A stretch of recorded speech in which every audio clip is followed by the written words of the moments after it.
I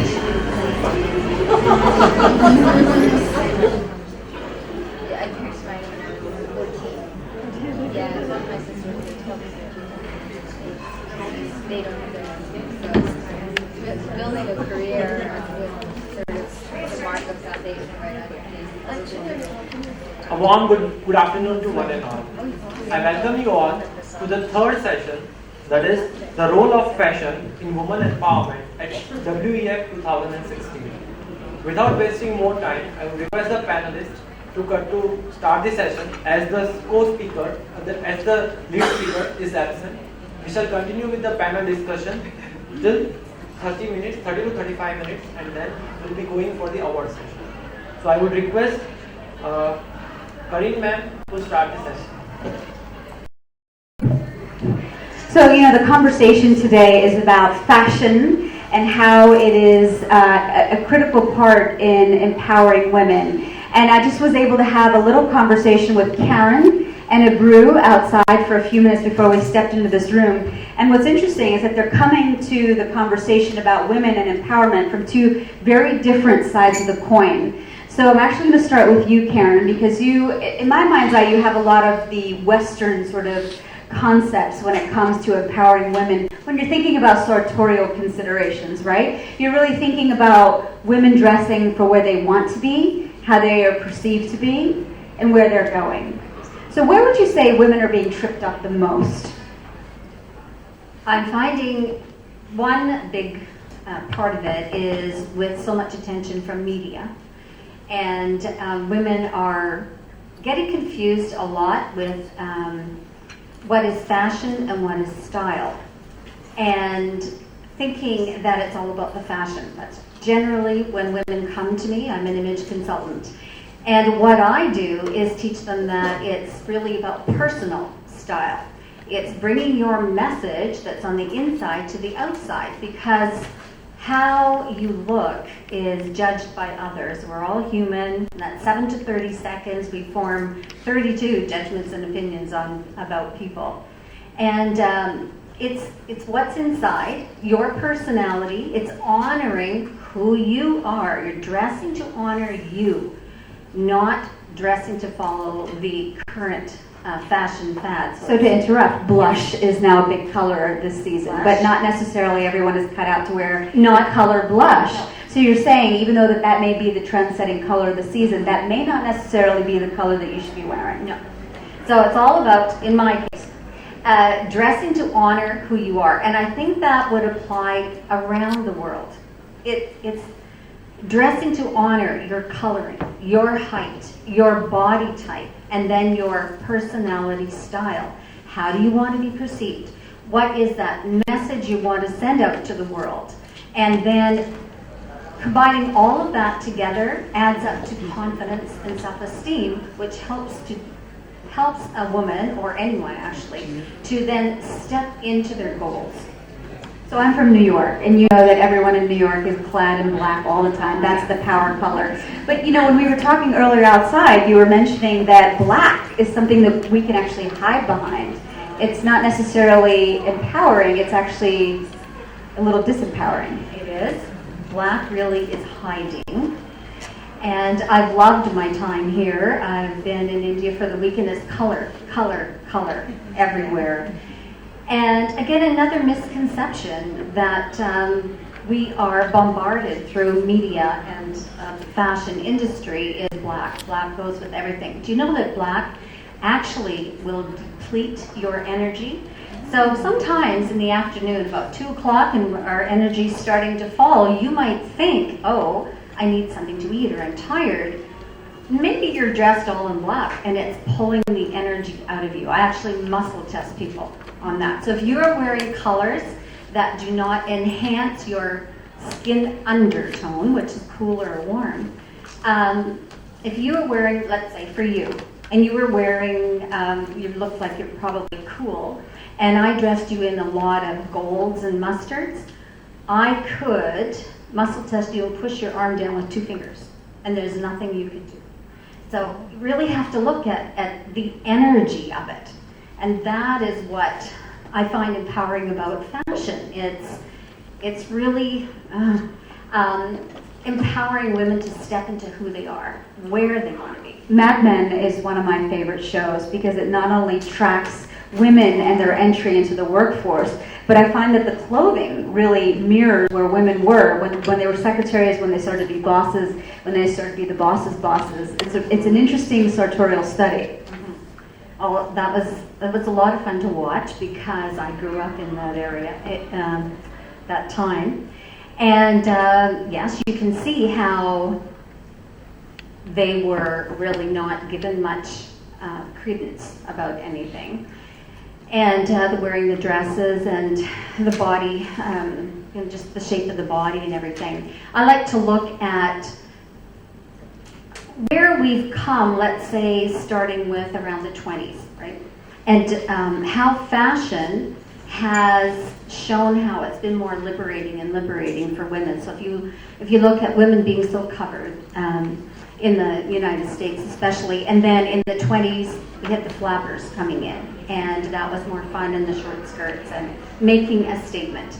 Then after, during World War II, and women had to go out to do some work, afterwards they didn't want necessarily to be back in the home, and dress changed again in there. And then we can go with the 50s and the 60s with the mini skirts, again, women taking a stand on the dresses being shorter, and then other icons through time showing women in power and leadership. For example, there's Jacqueline Kennedy and Trapil Box Hat and the suits and how that affected women. Were constantly watching her style. Nancy Reagan and her red power suit. So we're seeing that. Michelle Obama in her arms. That's right. That's right. So if you really look at fashion, you can see how women are making a statement through what they wear. And that shows up all along. Look at the young people, at least where I come from. If they really want to stand out, we've got the piercings, the goth look, and punk, and different things like that. So yes, there certainly is an evolution, and it is it shows up often in the clothes. But the takeaway there is just because something is in fashion, it doesn't necessarily may be right for you, given the goal that you might have professionally. Abru, I just want to pivot quickly because you come from a very different perspective in that you are using fashion to empower women in Turkey. She's CEO of a company called Armagen, and you're using the funds from the proceeds of sales to empower women to have micro enterprises. Karen just explained in a very well way, because in order to be expose ourselves as a woman, in a right way, we have to be available in the place. What we are doing actually, as we look at the fashion matters to all a lot. Fashion matters to individuals, fashion matters societies, but the top of it, fashion matters economy. You're saying that 30% of women in Turkey are employed. Versus the world population, which is 50%. 50%, almost, the whole population of Turkey, 50% of them are women, but unfortunately 30% of them in the workforce. The thing is, fashion is a multi-billion-dollar economy, and it, second largest economic activity in the world. So there's a huge potential for people, for women especially, because fashion just employs. Can you talk specifically? Like, what is it that you're doing? What we are doing, by using fashion, that we are just providing women in the 26 cities of Turkey, which is underdeveloped, and the women are unfortunately alone through some catastrophic events. They lost their families, they lost their husbands, and they are alone, and they don't know what to do, how to do. So what we do, through our Training program. Yeah, knowledge and training programs. We are supporting. We are finding the right persons, right women in 26 cities, and we train them. We teach them how to, get back their life and how to stand strong. So, and then, they do traditional crafting, but they don't know how to make it in a contemporary way. So we do teach them how to, articulate themselves in designs, and then we do sell those, products in our luxury store with the luxury designs, and then, what we, get as an income, and also, we converting it in the business. Do you have an anecdote to share of any one particular woman that really kind of blew your mind in how she's transformed? Actually, I can only share a few things. Maybe it is not what you asked, but one of the things it impressed me a lot while working on the rugs, very valuable, very traditional handcrafted rugs, 10% of silk, 90% of wool. The women, who were working on that, we were trying to teach them and, just take a note of everything, what needs to be done and everything. And one of the women, said something I amazed. She said that, we have been doing this for centuries.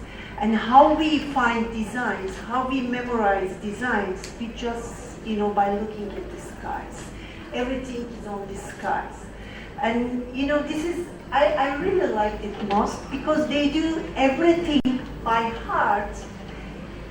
I mean, it is just, they memorize it from the childhood, what their families, what the other, poles are producing, are, using those designs in a way that, they do memorize by heart. But what we are doing, our mission, our aim is to make this business sustainable. So not only business, but also, we would like to sustain their life. They have to stand strong, they have to feed their children, they have to educate their children, they deserve, and also they have to have a, secure financial resources and permanent financial resources. They have It's empowerment really from a different perspective completely, but for women in general. Yeah. I'd like to open it up to the room because I think that this is where the real magic is when we all get to have a conversation collectively about this. So, Anu, are you going to go first? You're a real fashion maven. You're putting me on the spot, Joanne. But very impressed about the conversation with colors.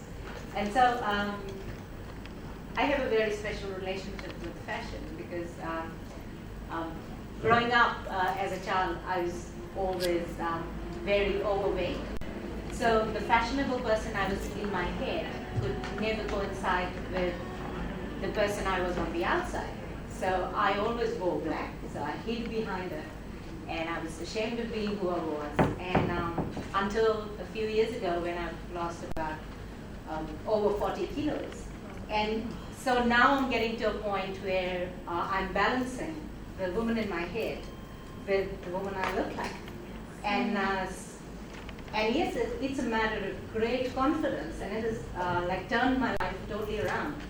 And it's wonderful when I dress the way I want to, and I go out into the world, and then people turn around and say, "You look gorgeous."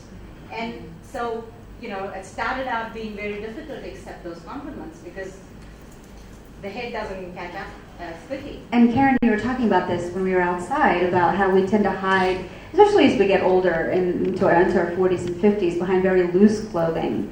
What is that about? I applaud you because that's, I would just like to comment back to finding yourself and starting to do that, step out. And I just say to all women, love where you are right now. And before I jump into answering that, my whole mission is to bring more love to the world, which sounds a little, ooh, that's big, Karen. But it's through one woman at a time. Because when you can love the person you see in the mirror, then that sets a whole different vibration happening around you. So it all has to start with us individually and where you are now, even in that, 30, 40 kilos, you said, extra. Then when you can do that, that's when the weight starts coming off. And that's when you start attracting in more opportunities to yourself. It's really looking and loving what you see and dressing for where you are. Exactly where you are. Not waiting until you've lost the weight or you get more money or a new opportunity comes. It has to be right now. And now I've forgotten exactly what you asked me. Well, you're saying that women, as we get older and menopausal, And the height. there is a tendency to wear looser clothing as opposed to Right. fitted ones. And I just wondered, what are the ramifications of that? Okay, that's a good one. My niche market is generally women 45 and up, but I work with everyone. And put your hand up, ladies, if you know what menopause is all about and what I call a menopausal middle. I know when my mother went through it. Well, I find that women tend to think if they wear looser clothing, it helps to hide the weight. And in actual fact, it makes us look shorter and wider. So again, you're looking in the mirror and going, I don't like this. Oh, I hate my stomach. Oh, I hate the way I look. And those negative messages keep happening and happening. So your subconscious is listening to you and saying, okay, I'm just going to keep making it that way. And what I teach women is love your curves. So often when I have a workshop, I will invariably have a lady coming in with a loose t-shirt on and loose shirts, and I just take it and pull it back and say, wow, look at the beautiful curve that's going on here, and you're hiding it. And they're shocked. They're absolutely shocked. I think that we think that, if it's got curve in it, then it's just going to show too much. Really, it's not. There's an opposite effect. And then the dark colors as well. So we hide in the dark colors. And I just teach women how to transition that for themselves too. I'm going to be painfully American right now when I reference The Good Wife. Does anybody watch that show? Yes. I am obsessed with the guy who does the designs and the clothing for Christine Baranski and the entire cast. And it's very purposeful and intentional, the way that he dresses everyone. And I was reading an interview the other day where he said that nobody is ever in an A-line skirt. He makes sure that everybody's always in a pencil skirt because it doesn't play well on TV. He wants everyone's curves to be known. Another question. Could we switch gears? I'd love to know how you find your distribution and market for the products that you're trying to reach the Turkish. Because I would think that's so important because you want to sell at the highest price for the largest audience. So how are you marketing your product? The thing is, what we are doing, we do creative designs. Okay. We have our own ateliers, and also, we have our own team who is managing, the designs. The most important thing here, we do teach them how to apply those designs in a traditional crafting. Traditional crafting. Well, we have an emporium in Istanbul, 7,000 square meter store, and also, we have online business, and we have an exposure in, US, and also, Far East. Now we will be expanding in Europe. So what we are producing very high quality products with the natural dye. This is the part of the sustainability project as well. Bruce, sorry to interrupt, but I think it's a different question. I think with a lot of women, no, I'm saying with women entrepreneurs especially, and I feel like we come up against this every day. Women have a great idea, but they only have 3.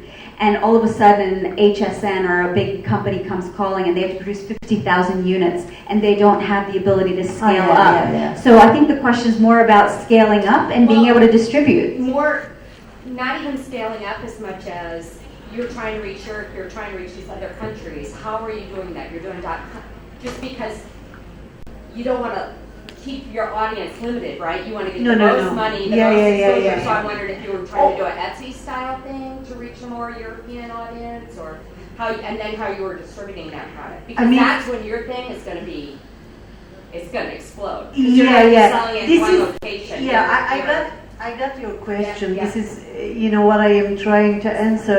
This is the most difficult part, actually. Yeah, This it is is. what I am, trying to explain. We have only one exposure in Istanbul, unfortunately, but 80% of our customers are international customers. US, European, Middle East. How we are reaching them? Yeah. We are reaching them through the, agencies. Luxury travel agencies, haute couture personalized agencies, but also, we have two different other business.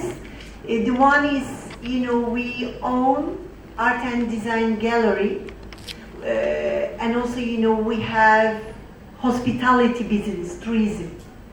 Those, through also, just helping us to, market those products, market ourselves, and then, articulate ourselves. We are participating in international fairs, exhibitions, which we will be, in Las Vegas next month, in Couture Show, with our jewelry.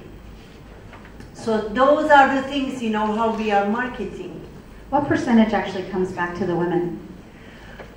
Right at the moment, almost, more than 50%. Is that typical around the world for the No. returns? No. It's not typical. This is what we are doing, what we are aiming. This is because, whole mission is to, sustain those traditional handcrafting because, Turkey is a very, very strategic country.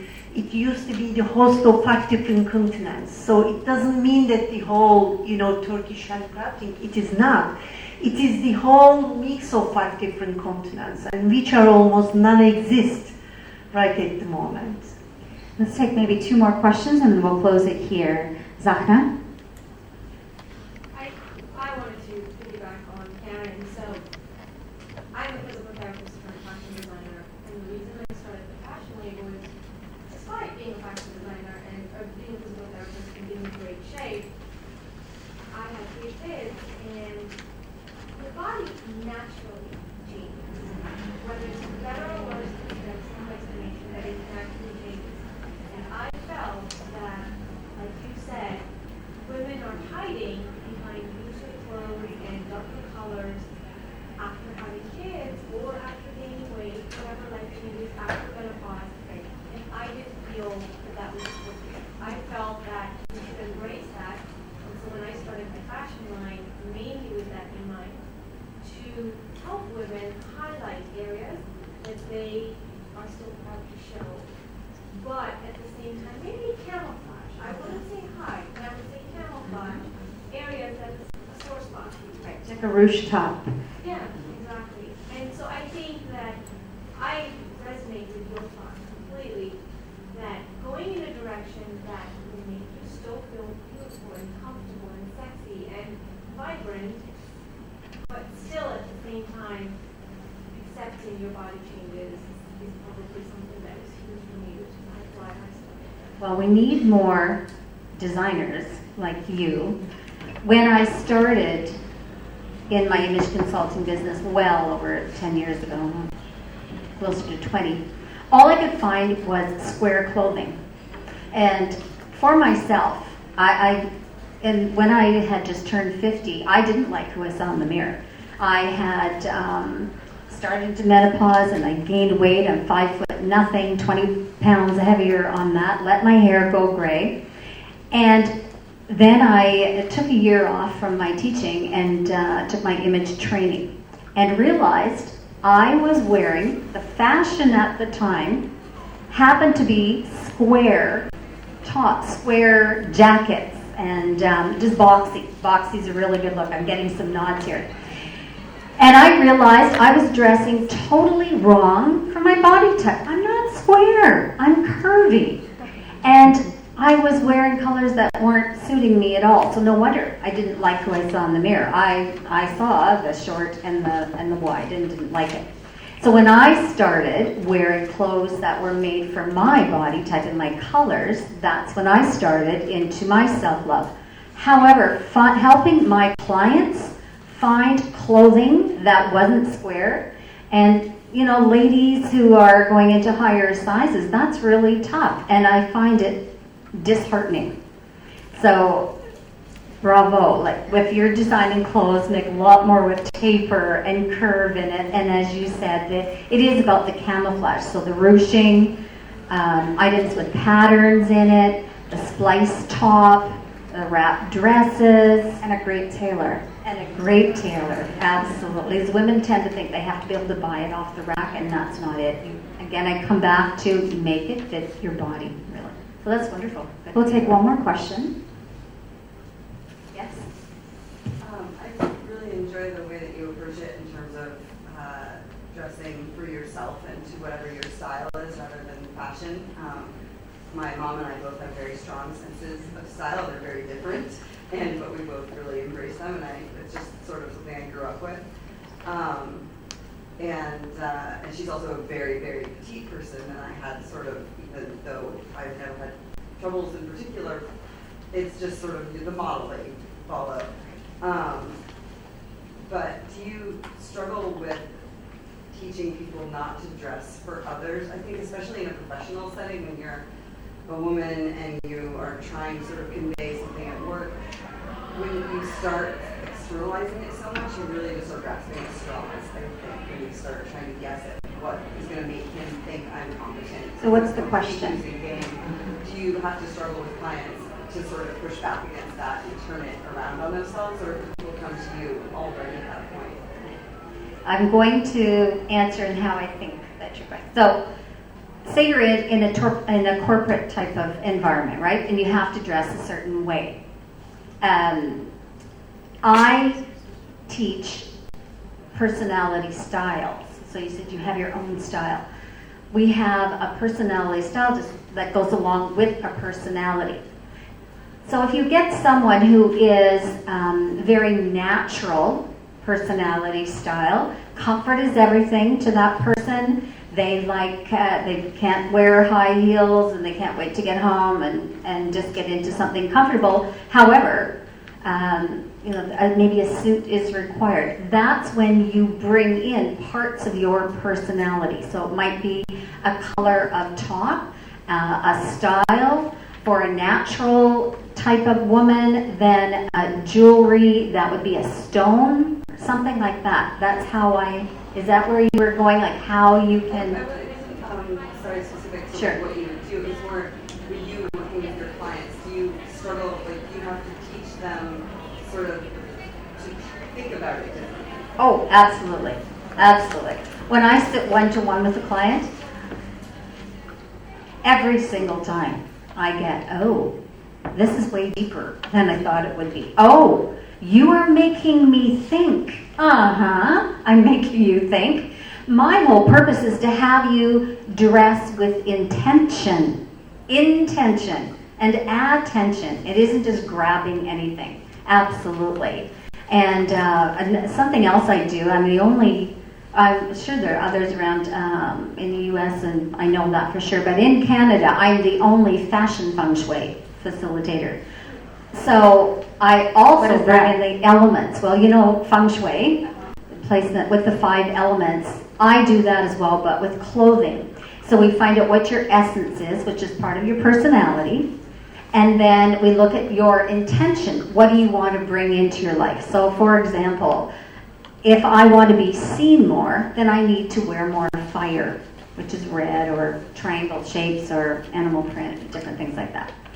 So it's making people think, not just go out and grab something off the rack and throw it on. Stop and think, what's the message? How do I feel? What am I trying to portray? And how am I honoring myself? I want to do a fun exercise because I think it's fun to just go around the room and meet everybody here. So we're going to start at the end here, Pooja. Each person what is one powerful thing that you wear? I'm going to have everyone answer this question. One thing you wear that makes you feel powerful. A sexy bra. Thea Paulus. A sexy dress. Zachna. Dark red lipstick. All right. Brett. Tie-dye. What? Tie-dye. Tie-dye? Okay. Right here. We're going to go around this side first. What's your name? Dove. And these pants, actually, that's why I wore them today. Red pants, okay.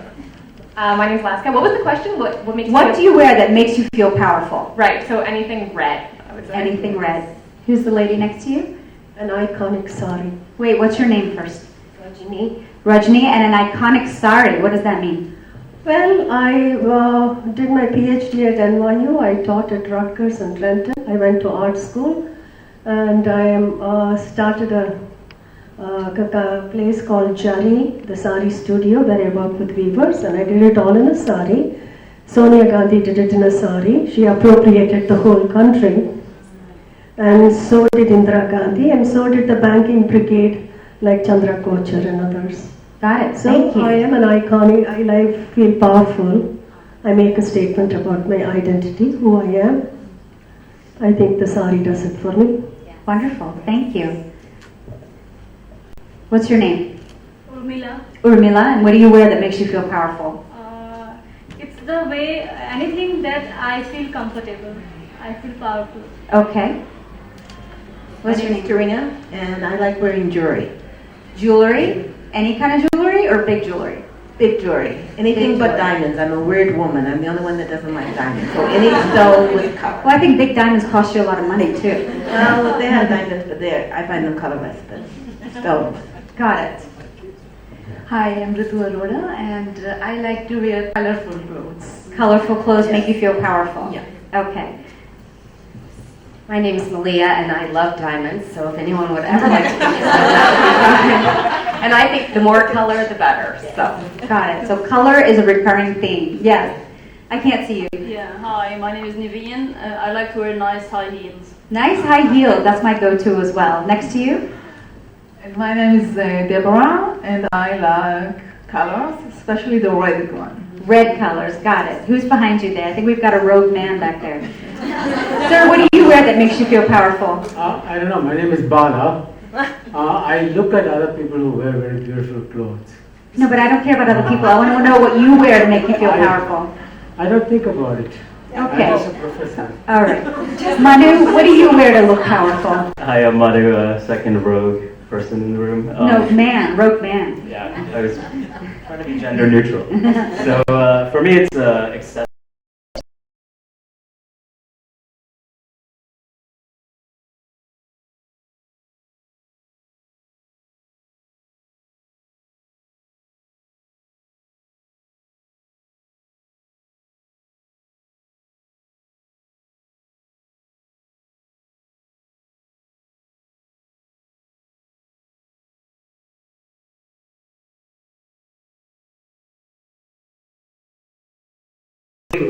Rings? What kind of rings? The one I'm wearing right now. Okay. Got it. That's a beautiful ring. Thank you. Okay, my name is Melanie, and I like wearing heels and the short skirt. Heels and a short skirt. Wow, wow, wow. My name is Eva, and I love shoes. Shoes make you feel powerful. Yeah. Any kind of shoes? Or do you like to go barefoot sometimes? No, they are usually outstanding,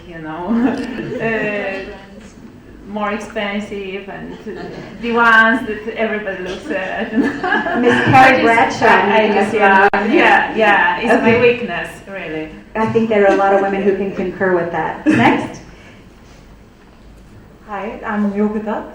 Little contrary to the whole group, I like white, and I'm most comfortable and feel totally confident when I'm wearing white. Wow, okay. Thank you. It's not a forgiving color.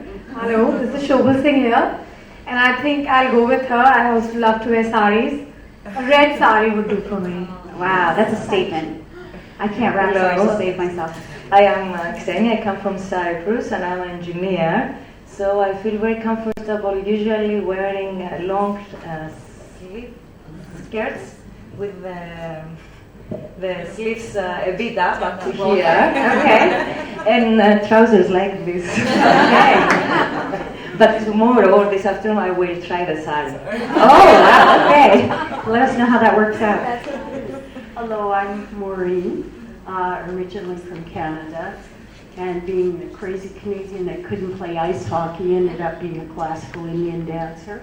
Became obsessed with India, so I relate to what Rajini said. So wearing a sari makes you feel powerful? Indian textiles, I would say accessories and various textiles from around the world, but I love Indian clothes in general. Great. They make me very comfortable. Yes? Hello, my name is Marta. I come from Angola. Well, my best accessory is a bag. I love bags. Bags. All right. I think we have a few others who can agree with that. Yes? Hi, I'm Val, and I love feeling like a princess. So I try to dress accordingly. I love big flowing dresses, but of course we don't have ball gowns every single day, so I have to tone it down a bit. And I love these shoes that I've got on today, and I love the fact that they come from an op shop. I love op shop.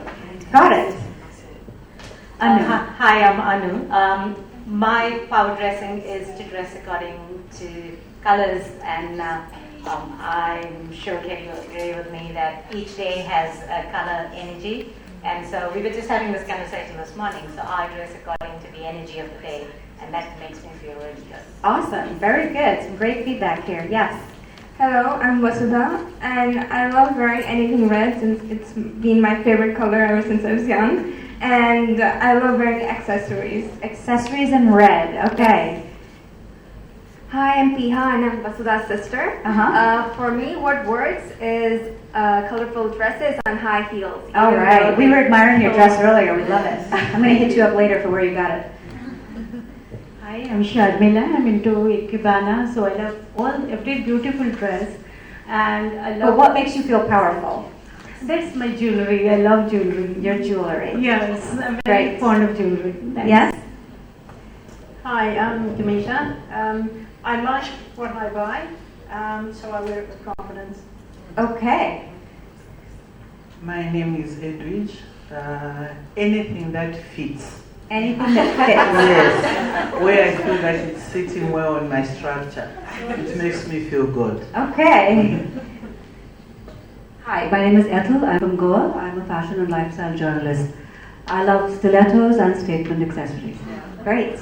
Okay, we're going to close it there. A round of applause for everybody over. And thank you, Karen and the Brew, for your insights. Thank you. Coming to the end of the session, Coming to the end of this session, I would request Zoya ma'am to felicitate with the momento to Ambrovel.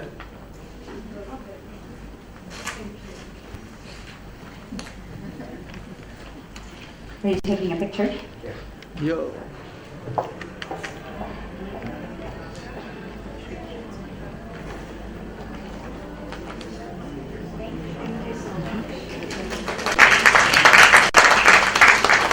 I end up the session over here. Thank you ladies, thank you delegates, thank you the speaker and the other delegates present over here. Thank you a lot.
Were in Delhi yesterday, and this is where I bought saris.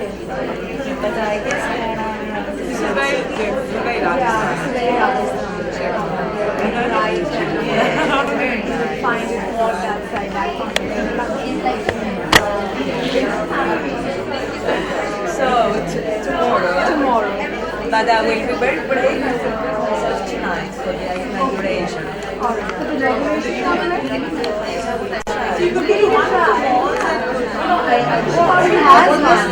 She already has one. But it looks so nice.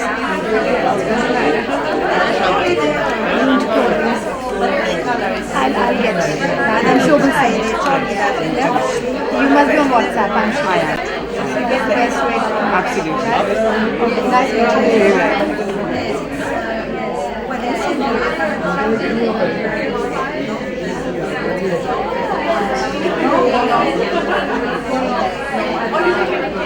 I will pay it. I will pay it. I will pay it.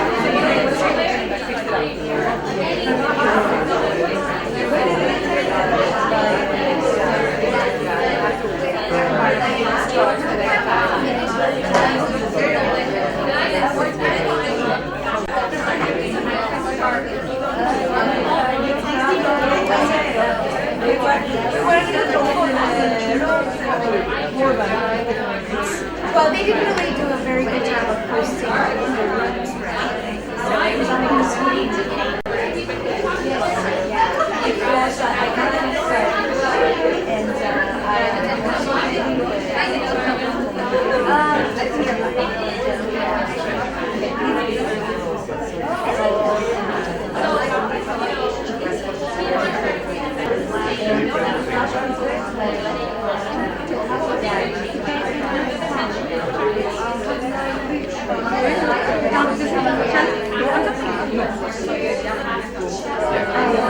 Thank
She's amazing. Well, I don't believe it. Yes. She's got like 5 offices now. But you're also dealing with, I mean, she's really like, she does a lot of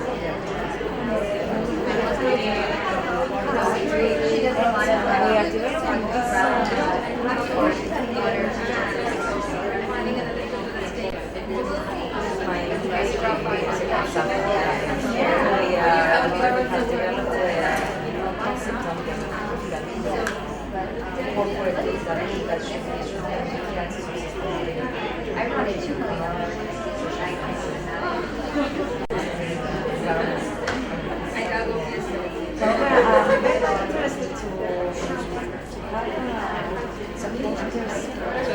Yeah, and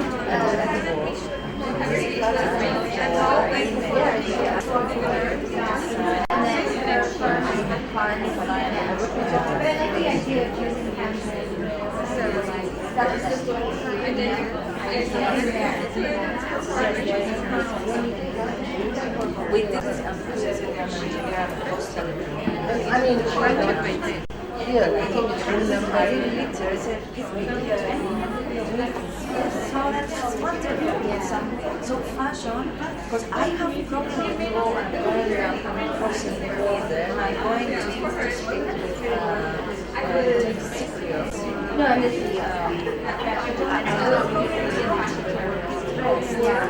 No, yes, or not offense. Because I don't cover my. Well, I was in Iran, yes, but it's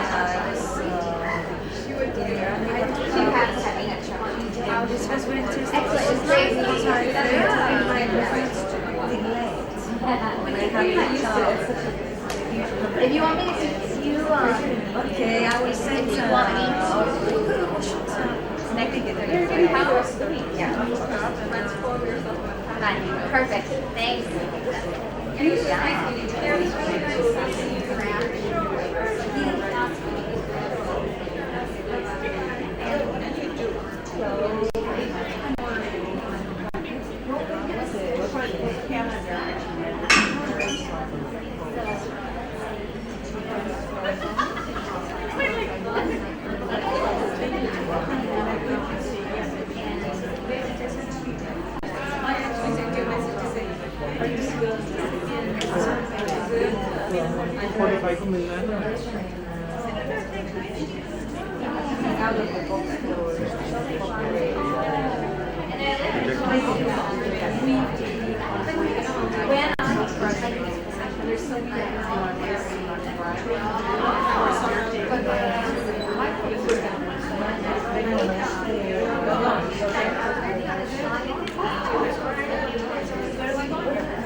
It's a nice room.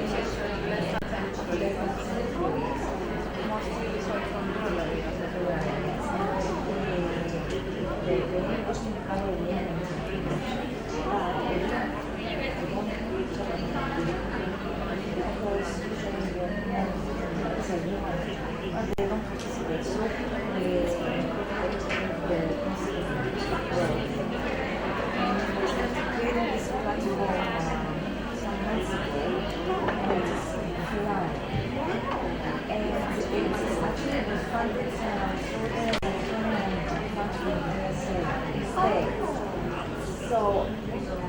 we will give you the link and actually we want to build an international network support there, which actually they don't have to do anything. Just be there with their websites, be inspiration, take in the version of Maybe you guys could start a chapter. I mean, it's a non-profit. You could start a chapter going. Yeah, It's awesome. It's very willing always to do it. I am so embarrassed because I lost my cards. I don't have any business cards. Let me give you a lucky today that has the old one. We have a website. There's like an international section of OWIT, and then there's different chapters. Like I'm in the Chicago chapter. There's chapters like in Canada and Africa, different places all over the place. But this is like the logo. It's Organization of Women in International Trade, or OWIT. So these are just luggage tags because we use a luggage tag. And then I can email you my information. Yeah, if you email us, we will forward you and we would really like to broaden the network state.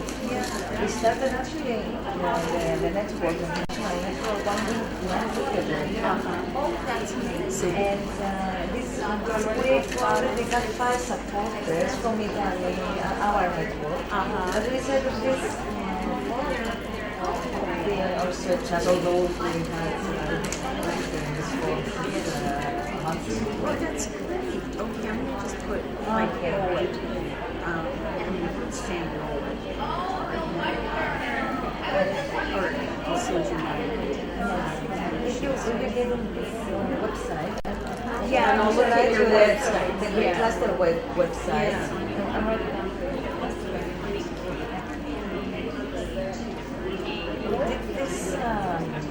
This platform was developed the target users is more countries. The target was to have at the end of the funding period 30 members, and within the first month, without doing a campaign, we had 75 members, which for Cyprus is enormous. And 80% women, but nobody knows that we are doing gender mainstreaming. We are also doing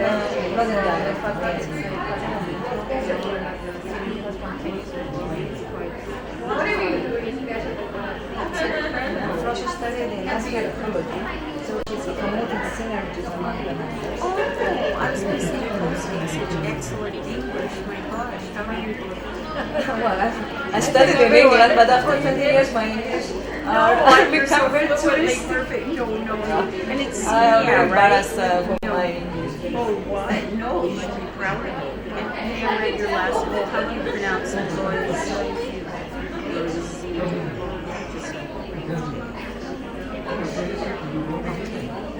And I should just get a note that my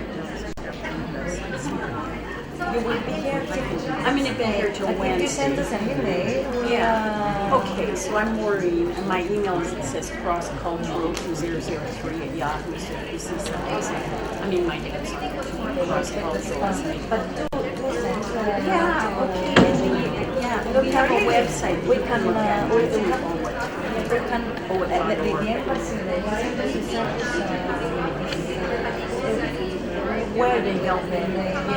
Yeah, we can. Actually, we are the only organization that's funding the embassy center. We organize beach cleaning events, covering all the expenses. I used to have a friend that worked. I think she was. I had some friends, Mike and Macy, but I think that was a long time ago. They were with the U.S. Embassy in Cyprus, but I think it's a long time ago. Yeah, and I'm not even sure where they are now. But they got divorced, and he was in Delhi last night at the embassy here, but he was still there. Mike Macy, and his wife was Meg Macy. But I think it was quite a long time ago they were in Cyprus. Colonial. Yeah, they switched. Everyone's right. So great to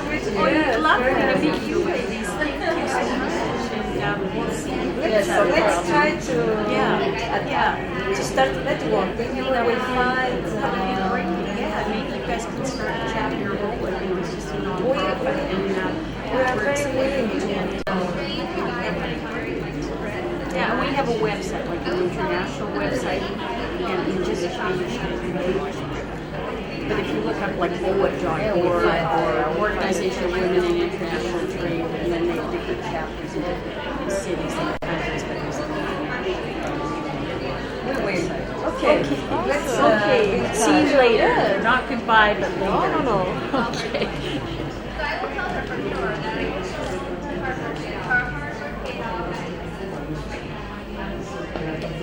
Come and sit in front.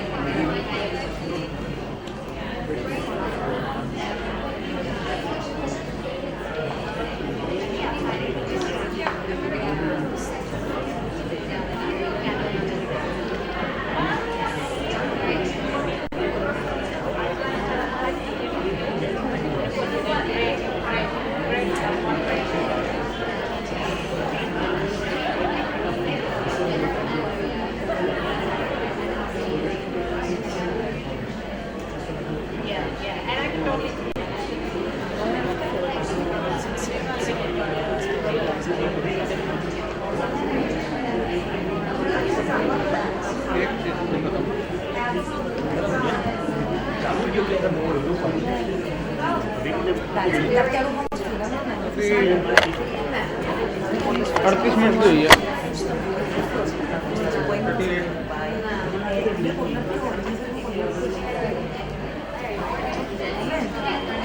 I'll be waiting. Thank you. And you too. Let me So, one cup, if you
put both your hands up like this so that you can see your fingers in your peripheral vision.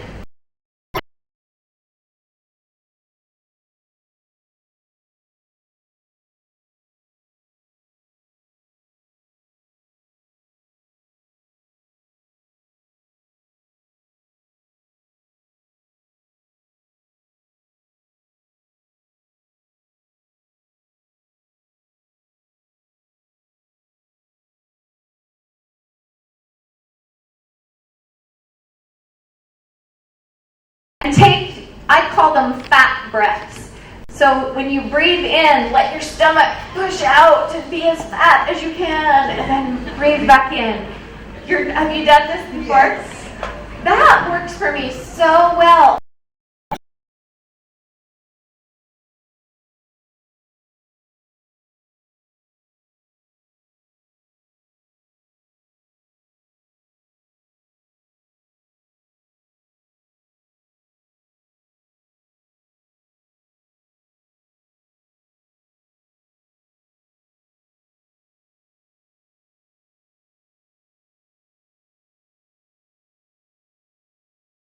Situation.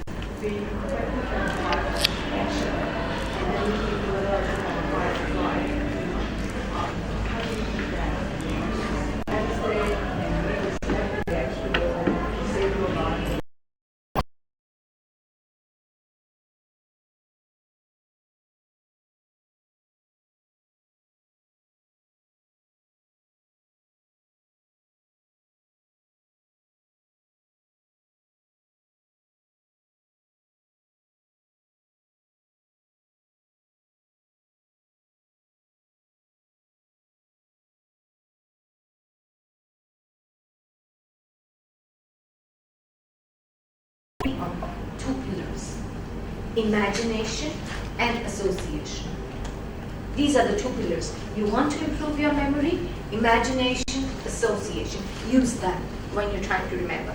You want to improve your creativity, imagination, association. The brain, this is really the universal brain language.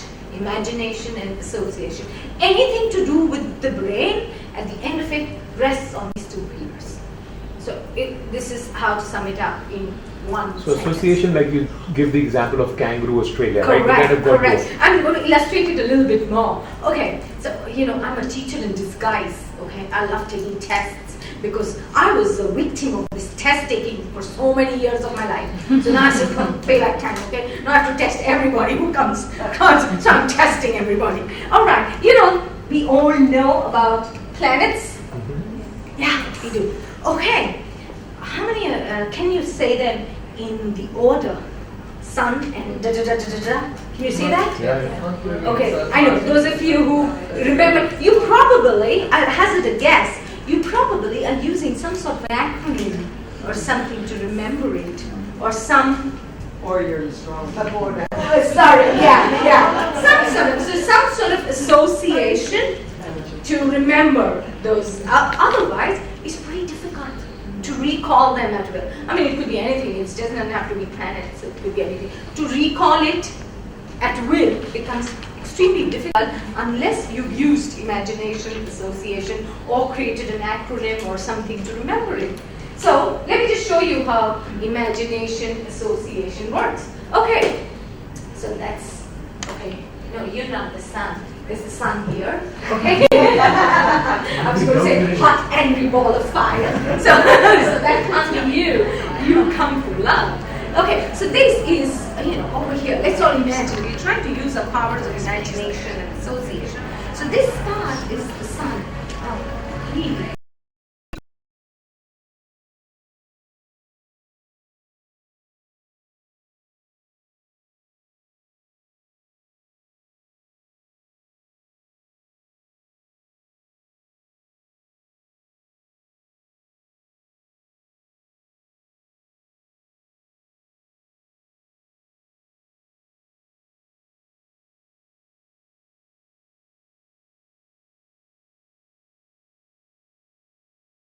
Bursts loudly and out comes the earth.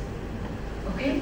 Hearing this huge noise which has come out because of the explosion, comes my angry friend Mars and says, "What the hell is going on here?" And because there is this fight, this huge guy, very calm, serene, huge guy, Jupiter, and he's got J Cylops, okay? Remember my name? Jess, okay? So, J Cylops standing here, wearing a t-shirt which says SUN. Saturn, Uranus, Neptune. I know the poor guy, we don't call him a planet anymore, but he's resting on his shoulder, the dog. Okay?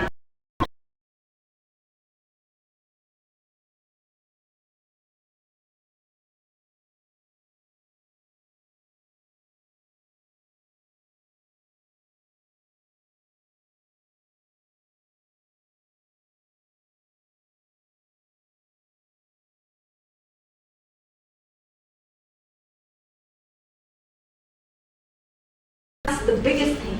So I think just anything you want to remember, use imagination.